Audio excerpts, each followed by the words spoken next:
Цело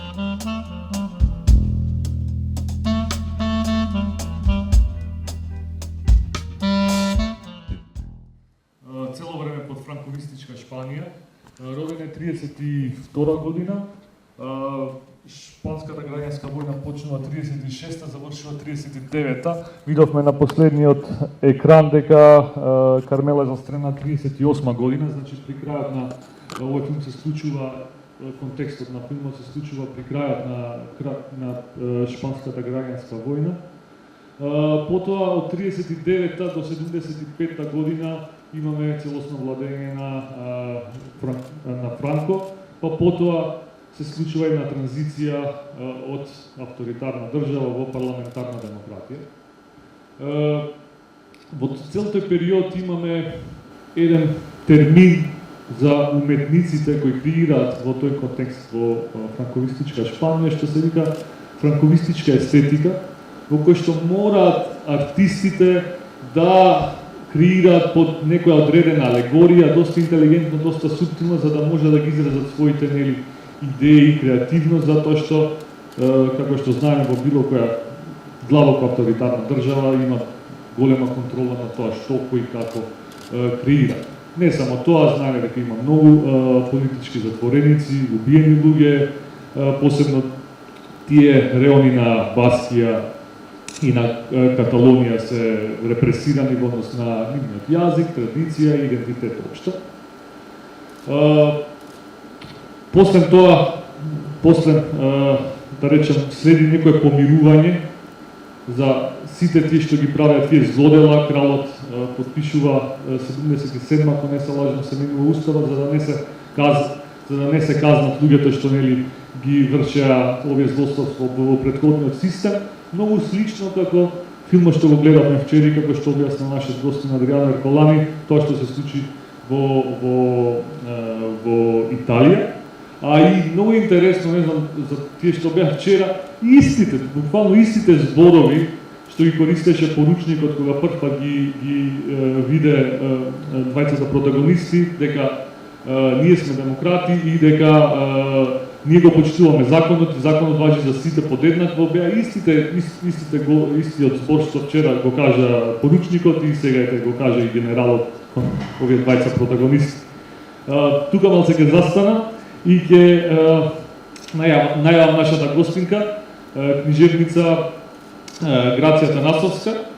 Таа исто покрај книжевница, истражувачка и родова активистка, родена во Скопје во 1993 година, дипломирала на катедрата за општа и компаративна книжевност науки, а потоа ги проширила своите хоризонти на Универзитетот во Потсдам, Германија, каде магистрирала во областа на современата книжевност и култура. Денес паралелно со истражувачката работа и пишувањето и преведувањето, пишувањето фикционални и нефикционални текстови, работи во коалиција Маргини, каде од март 2024 година е проектна координаторка на неколку проекти во областа на родовата еднаквост. Со нашата гостинка ќе го деконструираме она што шпанскиот транзицијски контекст го нарече пактот де олвидо, пактот на заборувањето, низ призмата на хуморот како алатка за отпор и меморијата на маргинализираните тела. Со Грација се знаеме што би се рекло од забавиште, многу кротка личност, но една од новите бранови на научнички, на активистки, на книжевници кои мислам дека ќе ја продолжат таа феноменална работа што некој претходно ја прават. Грација, подот е твој. Фала, Джуджо. Окей, ево до компјутер. Фала за микрофонот, си извинувам. Фала ви премногу за обавите зборови. Фала ти за поканата на тебе и на твојот тим, за поканата да бидам денес овде. Фала ви на вас што дојдовте и што останавте на ужасно време на одмор. Да, многу ми беше драго што имав можност искрено да го одберам овој филм. Од него имам гледано претходно. За жал и за свека, но секако успеав некако да го пресретнам или да ме сретна мене. И стварно кога имав прилика некако да разгледам филмови за да изберам еден од каталогот, многу стварно ме привлече овој филм поради неколку теми кои што отскокнуваат и кои што мислам дека се многу важни за денешно време. Пред се нели таа идеолошка, многу силна идеолошка поделба која што била предмет на граѓанската војна и која што се грани денес и тие фашизмни политики кои што ни се и во самиот двор, и во самата Европа и исто така и надвор од Европа. Така што тоа беше голема причина зашто го одбрав овој филм и мислам дека наистина е многу релевантен за денес. Се интересно за филмот е што јас мислам сакала да го разгледам преку две така главни тематики кои што мислам дека се провлекуваат низ него. Едното е тематиката на сеќавањето, односно начините на кои што се сеќаваме кога се работи за некакви травматични историски епизоди, и другата е оној момент на хуморот кој што исто мислам дека е доста важен како некаква алатка исто во справувањето со травматични историски епизоди и како алатка што има исто многу битна политичка функција. Да, Џоџо даде еден добар вовед во така во тој еден историско-политички контекст на Шпанија кој што се наоѓа филмот. Интересно во филмот е што има всушност добиено малку на сите награди, наградите во годината кога бил номиниран во Шпанија да биде прва за која наградите, значи тоа што е најбитната, најважната шпанска филмска награда, има добиено 13 награди од 15 номинации, значи сите тие големи награди за главна актерка, актер, испореден актер, за најдобар филм, за адаптирана сценарија, сите има добиено. Интересно е што всушност овие награди се многу таза, реално тој период се направени крајот на 80-ти, да се воспоставени, бидејќи нели како што кажа Џоџо, тоа претходно режимот на Франко траел до неговата смрт во 1975 година и до тогаш седело практично сета културна продукција, како во секој тоталитарен режим била контролирана од државата. Сите филмови биле подложени цензури и оние што доаѓале од странство исто биле подложени и биле исто и синхронизирани, со што се воспоставувала и додатна контрола врз содржината. Да, ама интересно за Саура е што некако успеал, мислам, тој беше жива третина од животот практично во франкистичка Шпанија, а некако сепак успеал да се задржи таа креативна визија преку така некој свој начин на обработка на темите кои што сакал да ги критикува посуптилно, да речеме, додека творел во времето на режимот.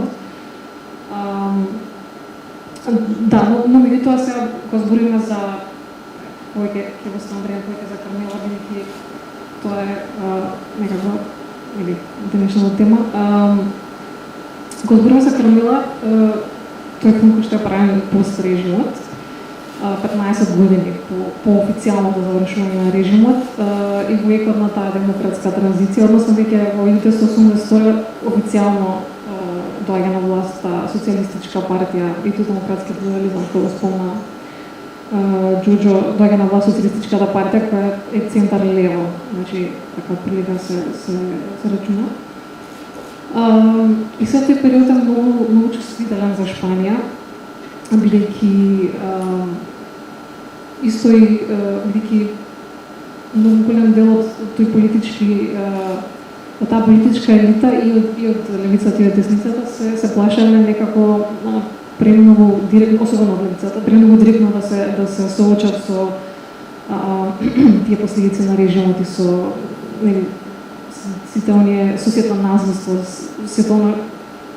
сета негативно што ја носи и сите последици што ги носи таков тип на режим. И некако во обид да не направат дополнителни поделби или дури да предизвикаат нов конфликт преку директното соочување со правно правоводство и така натаму,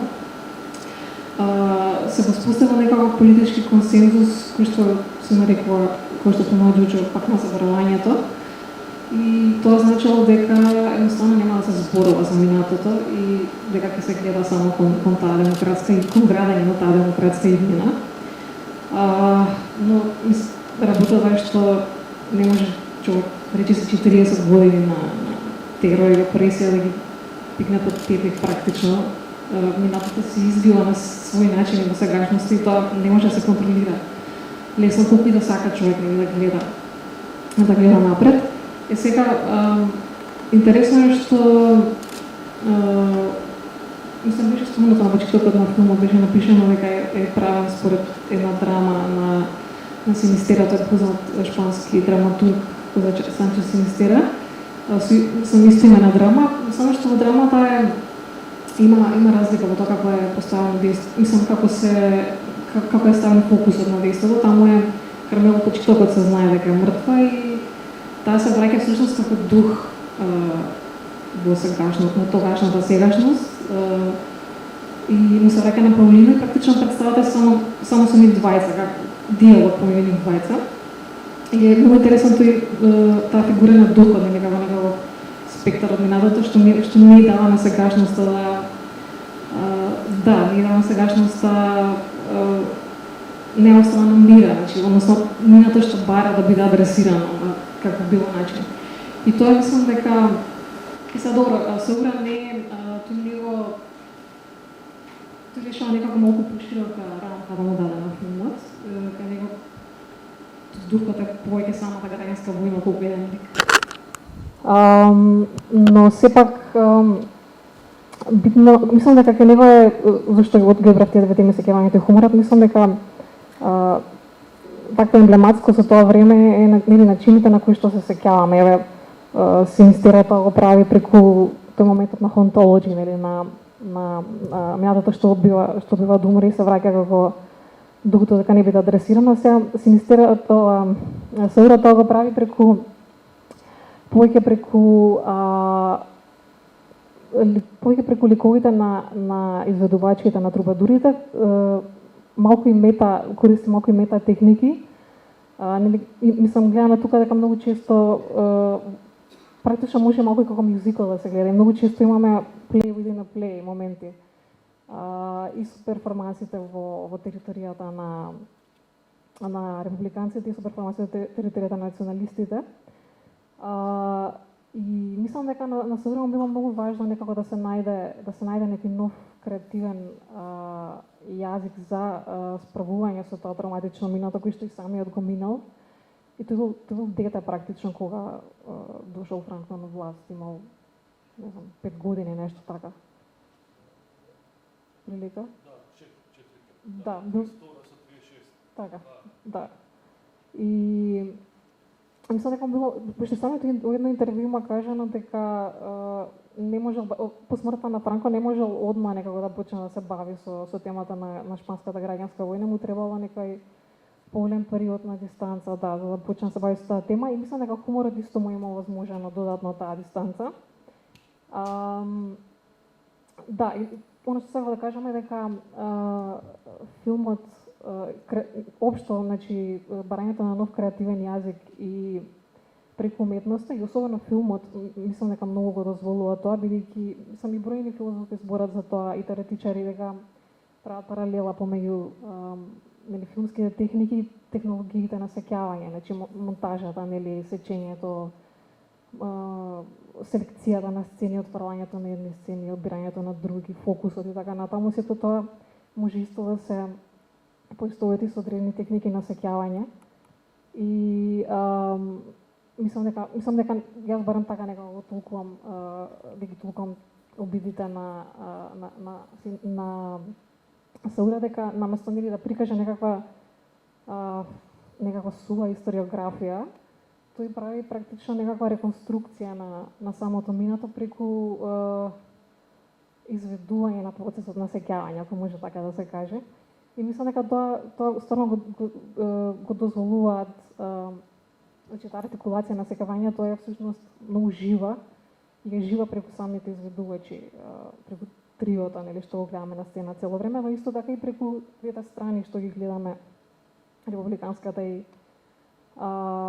националистичката. Еден добар пример за тоа е начинот на кој што самите изведувачи ја толкуваат истата или слична содржина во двете различни територии, нели, во кои што се приморани, во втората во кој што се приморани да изведуваат. И тоа исто може да биде еден осврт кон, нели, како моќта ја како може моќта да го инструментализира сеќавањето. Да, така што тоа ми беше една мислам, тоа беше според мене беше еден така фин пример за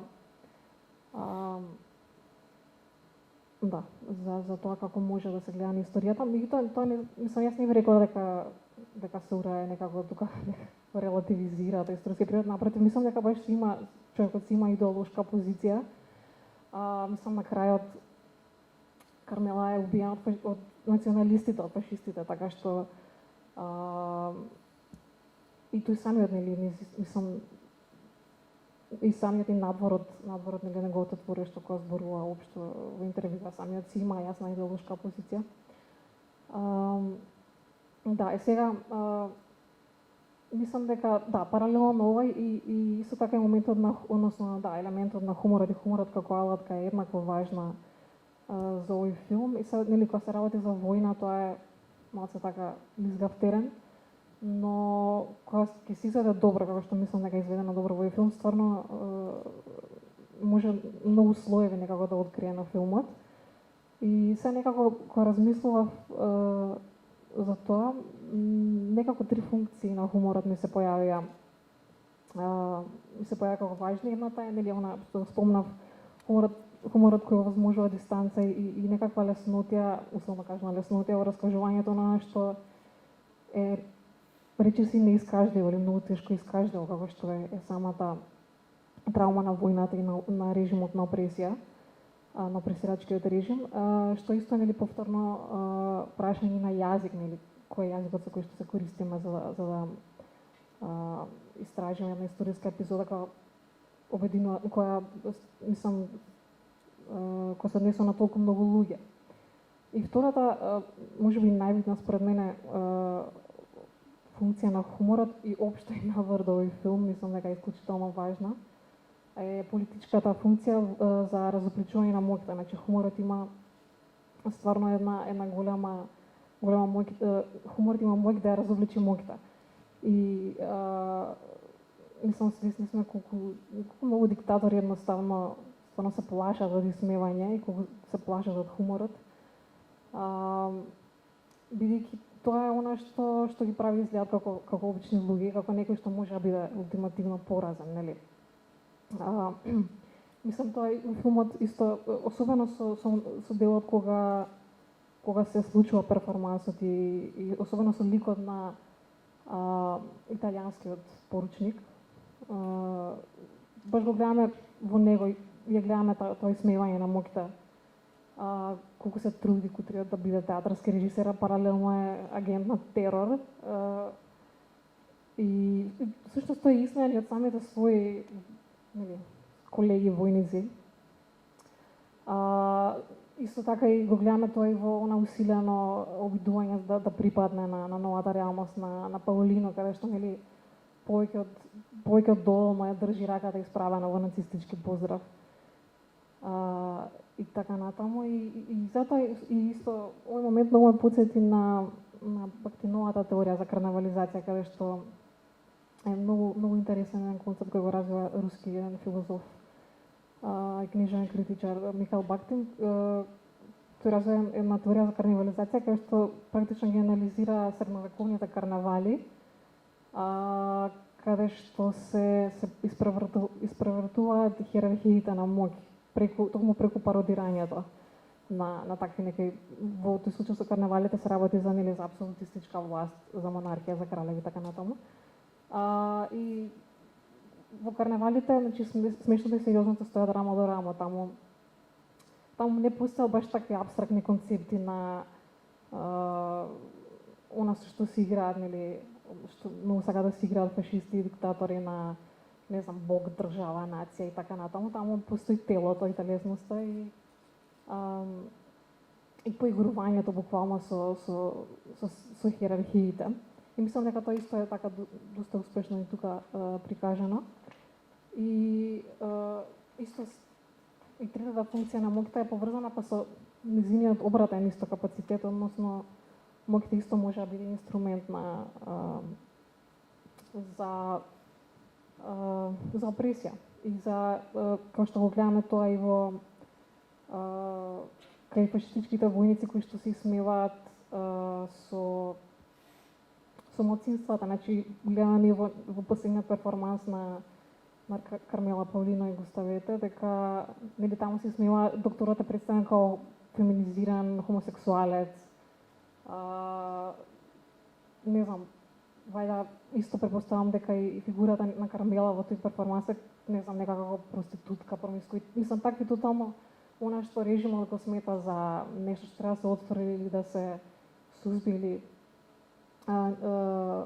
го иснала, односно ја потврдила својата хиерархија преку ранливите групи. И така што мислам дека се баш добро го има некако тоа исто, има ставено фокус на нешто на кое што треба да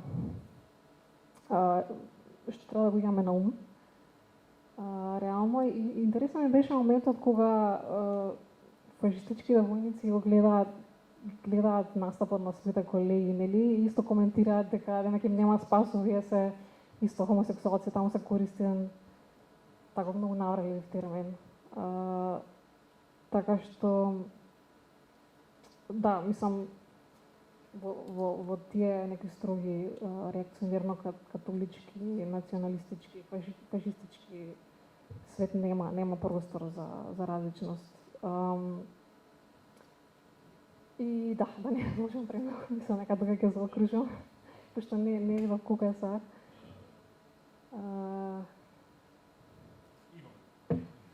Ќе заокружам помалку да има и за дискусија. Да, мислам, во основа тоа ми беше некако целата идеја, сакав да се навратам повторно на моќта и на важноста на колективната меморија и на важноста на наоѓањето на нови јазици, некако да се артикулира и да се рекреира меморијата во отсуство на официјални архиви и особено кога се инсистира на некаков молк од страна на политичката елита. И сметам дека овој филм стварно ни покажува дека отпорот е тоа инсистирање да не се заборави, е инсистирање на сеќавањето. Фала ти, Грација, за ова твое излагање. Јас би ти поставил 2-3 прашања, па потоа ќе го отворам овој простор за прашања кон Грација или само некои ваши видувања слободно. Во твојот говор имаше, би бил поделен на говорот за меморија и за хумор, па би почнал хронологно. Едно прашање околу меморијата.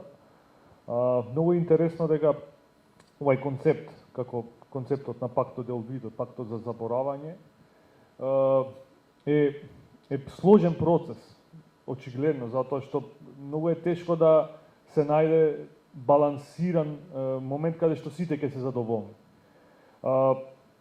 Има некои теории, посебно еден социјален антрополог Пол Конертон, во кој што има една книга How Societies Remember, и каде што тврди дека есенцијално меморијата за тоа што се случувало во земјата живее во телата, во навиките и во ритуалите на секојдневниот човек и на секојдневниот живот.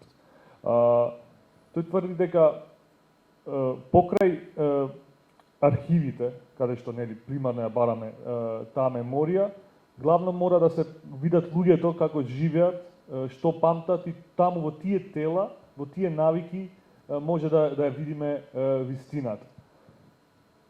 Сега, ако ова теорија ја аплицираме на филмот, Кармела ја носи таа меморија и тој отпор, да речеме. Затоа што незиното тело на сцена, незините песни, не е само метафора за само потисната меморија, тука е буквално единствениот носител на таа меморија. Сега, Саура ја убива Кармела. Значи, кога таа умира и да речеме и незиниот последен телесен резервоар на таа меморија. Ако можеш околу ова да искоментираш, дали мислиш дека Саура прави есенцијално песимистички филм или не му верува на овој пакт на помирување, знаеш?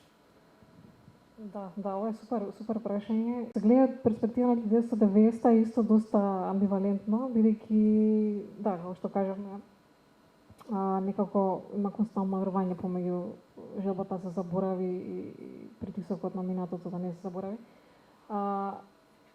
Интересно е бидејќи имаше еден критичар кој што токму го критикува Саура за тој смета дека особено преку последната сцена, нели, каде што некако се простува на нејзиниот гроб на брзинка и потоа се заминуваат.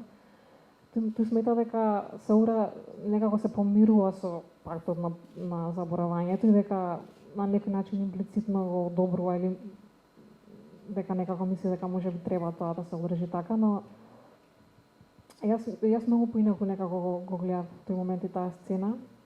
И општо афективно некако многу поинаков печаток ми остави.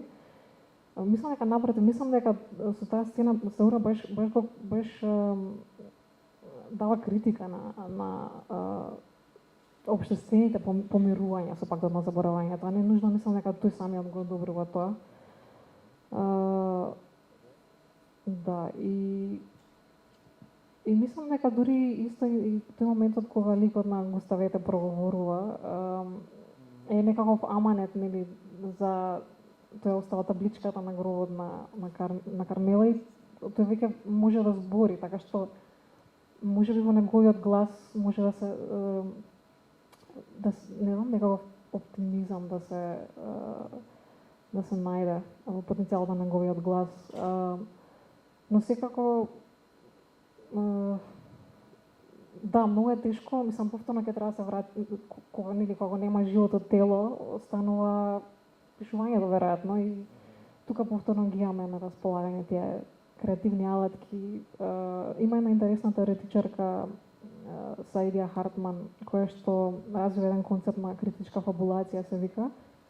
И она баш она многу истража тој период на северноатлантска трговија со робови и исто така и почетокот на 20 век во таа Jim Crow ера на сегрегација во Америка и многу ги гледа, мислам, се обидува некако токму да ги реконструира преку минимални нека архивски достапни документи животите на обичните луѓе, преку речи се и таква романеско напишување, значи тоа е веќе спаја во доменот на спекулативното, не бидејќи тие животи нема како поинаку да се рекреираат, мора преку фикцијата. Моето прашање околу хуморот е доста комплицирано затоа што доста сум амбивалентен во однос на ова, затоа што јас хуморот на таа, да речам, франковистичка Шпанија, Мусолини, Хитлер, не гледам дека има тие некаков хумор, туку гледам само стегнати тела, сериозност, ригидност. Хуморот е за некој од долната класа, хуморот е нешто само што мора да не насмее, ама ние не го правиме хуморот, ние омаловажуваме, ама не преку хумор, преку интимидација, преку тела сериозни, преку оружје, преку символи, ама ние не го користиме хуморот така. Во тој аспект мислам дека хуморот е драстично различен во однос на да речеме десничарски или крајно десничарски струи денес и сега, и денес и претходно, ако морам да направам некоја перспектива. Во однос на опресираните, тука се согласуваме, мислам дека да, хуморот и како е едно средство за отпор. Сега денес, дури и партиите, во било која проминенција, посебно да речеме по-авторитарни струи, кои се на власт, користат и како хумор за нормализација на нивните позиции. Значи, и тоа со некои проотворени фашистички или скриено фашистички ставови, гледаме ја користат перфектно на мим култура, прават со AI слопови слично. Денес еден одреден председател на држава имаше панорама од Гренланд и наместо сонцето си имаше својата глава ставено и пишеше Hello Гренланд. И тоа е од позиција на моќ, да кажам. Сега,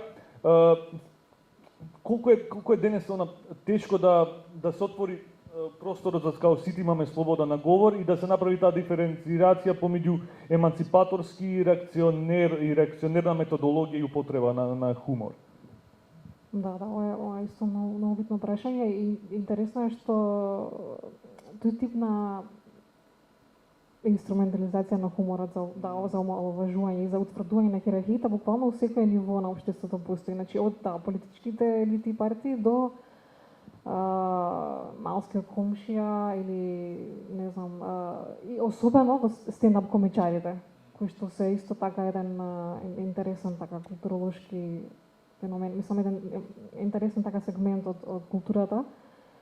Фантастични стендап комичари многу добро знаат да се служат пак со хуморот како разобличување на моќта, ама лоши стендап комичари користат исмевање, ги смеваат мансинските заедници и луѓето кои што едноставно имаат многу мала моќ во општеството и мислам, не знам, јас на тоа прашање едноставно пристапувам, прво се обидам да видам како овие луѓе што користат хумор, како се однесуваат кон моќта и од која позиција самите поаѓаат, кому му се обраќаат и што исмеваат. Мислам дека тоа е клучно, некако забораваме дека моќта е стварно клучен актер во динамиките и во принципите на зезање и на хумор. И за мене некако тоа е рецептот. Да, само гледам како се однесуваат кон моќта, ако се разбира тоа бара храброст некогаш, особено во ситуации каде што е опасно или каде што е многу посанкционирано и каде што може човек да настрави така натаму. Гледаме дека Кармела беше, мислам, нејзиниот лик беше малку и така не беше свесна баш за опасноста која што се наоѓа од тој преголем идеализам нејзин. Мислам, тоа е супер од една страна. Но да, да не забегувам. Да, мислам дека така некако би одговорила веројатно. Фала ти. Само уште сакам да не заборавам, тоа е многу битно пред да можност на публиката да праша и да искоментира нешто, дека видовме пољаците како нели се во филмот како луѓе идеалисти кои дошле да ја помагаат ова републиканска сила. Исто и како што знаеме дека исто и Македонија испратила, некои викаат 100 до 120 луѓе, не испратила туку самите идеолошки заминале да помагаат интернационално, да го помагаат братскиот народ. И тука е многу битно за меморијата кога зборуваме, да знаеме дека и ние сме имале такви луѓе, но како држава не сме направиле, мислам, доволно напор, затоа што многу се отскудни правите бројки за колку луѓе заминале, како се организирали и слично. Некои академици пишувале, но уште се спори за колкава е бројката. Така да, кога се гледат пољаците, добро е да знаеме дека и ние сме имале таков придонес и таква храброст. Сега, ако некој би сакал да праша нешто, слободно или да искоментира.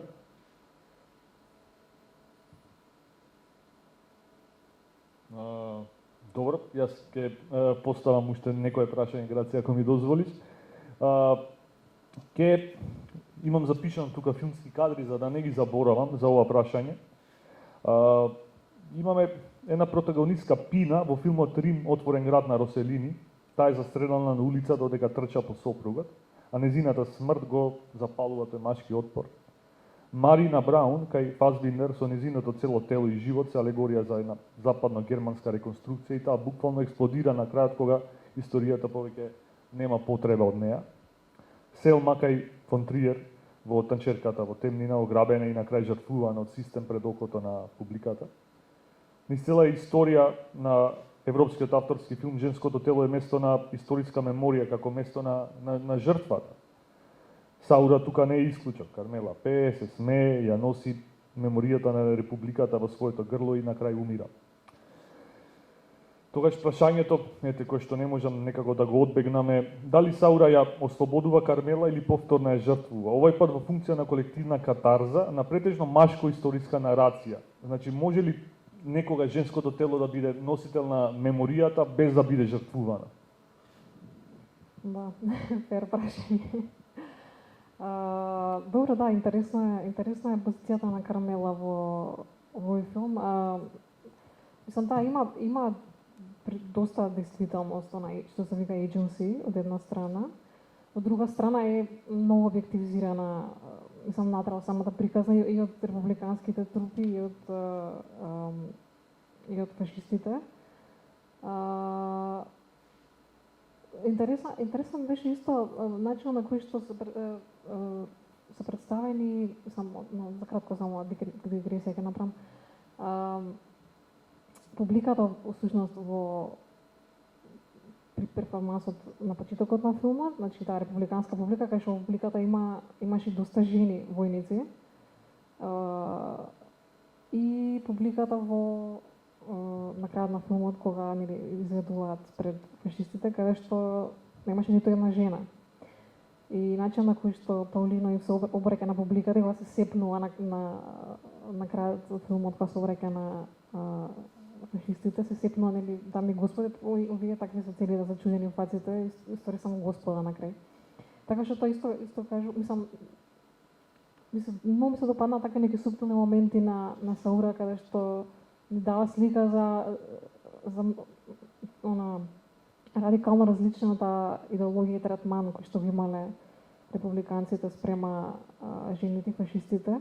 Мислам, не биле републиканците, не знам, совршени, но биле навистина имале и во самата на Втора република, нели што се вика пред почнувањето на граѓанската војна, имале низа прогресивни закони кои ги донале за абортус, го донале тој непосредно по започнувањето на војната, ама претходно имале закон кај што се декриминализира хомосексуалноста, кај што жените добиваат право на глас.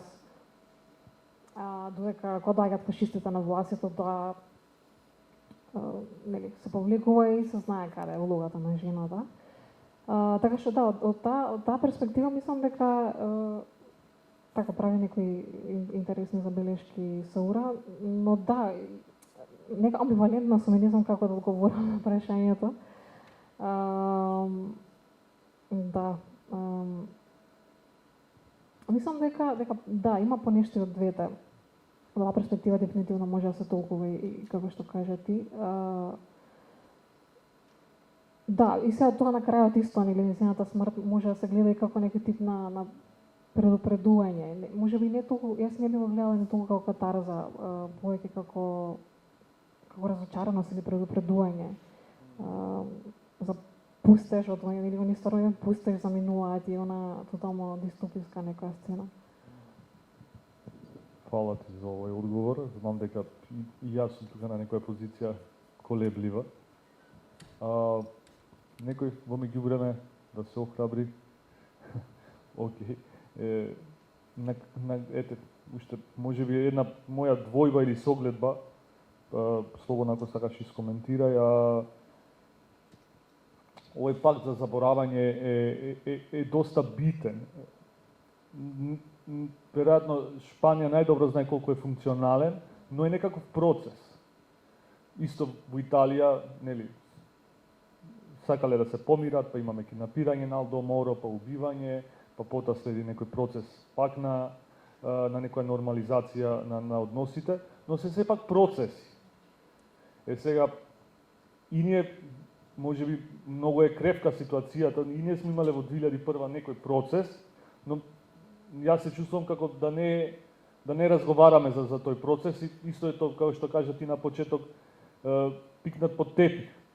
И моја двојба и моје прашање е исто, знаеш, кон тебе, колку мислиш дека се битни барем да се означат од институционално ваквите процеси, па колку и да се сложени и пипливи да се почне да се зборува, за да се нема она две вистини во две куќи за тоа што се случува. Како би гледаш на тоа? Знам дека е она тешко прашање, треба многу анализи од многу аспекти, но сепак ќе пробувам да го контекстуализирам овој процес што го гледам и кај Саура, и вчера со филмот со нешто актуелно кај нас. Да, јас мислам секако би ми требало и некако за некој по-конкретен и по-детален одговор и позиција би ми требало така малку повеќе време, но дефинитивно мислам дека е полошо така, кога се ти кадра буде под тепих и кога мислам едноставно постои, за мене тогаш постои поголема можност да се повтори историјата. Тоа е некако, да, одбегнувањето на одговорност, бидејќи тоа подразбира тоа соочување со минатото и со болните теми подразбира одговорност и со одбегнувањето на одговорност е префрлање на таа одговорност постои, не може да исчезне и тоа тогаш се префрла на некој друг кој што може да ја злоупотреби многу лесно од друга идеолошка позиција. Мислам, тоа некако се случувало и во екот на граѓанската војна во Шпанија, кога дел од Европа, нели Западот, не знам, САД, Франција, Германија, не Германија, САД, Франција, Британија, одбивале да им дадат помош на републиканците, бидејќи сакале, мислам, од повеќе причини, меѓу кои, нели, тој страв што го имале од комунистите, но и бидејќи некако си имале секој свој интерес, не знам, некои тргувале американците со нафта, со националистите и со тие сојузи што ги имале, нели, со Хитлер и со Мусолини. И така секој кога си го тера својот интерес, а официјалната нивна реторика е да не влегуваат во нова војна после првата светска, да не се разгорува, да не дојде до уште една војна, а потоа доаѓа до уште една втора светска војна.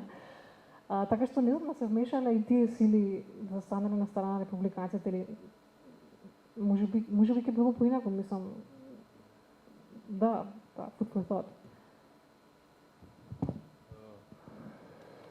Фала ти, Грација. Ова е последна шанса за ако сакате нешто да искоментирате, затоа што многу набар го следува и вториот филм вечерва што го имаме планирано за вас. Ако нема некој коментар, ќе заклучам дека ваквите дискусии се баш нужни за да не се заборави нештото и да се даде некоја перспектива, доста незапишано дека ваквите теории и уметности за да не се заборави нешто и да се реиспита минатото се и tekako битни и нужни. Фала ти, Грација, уште една што прифати да дојдеш. Се надевам дека ќе ти имаме во некои наредни изданија и ете ги поканувам сите надвор да излеземе, па може неформално да позборуваме и ако некој има некоја цигара Мачедон, како што гледавме тука, да ни даде. Да, фала ви многу и се гледаме друг пат.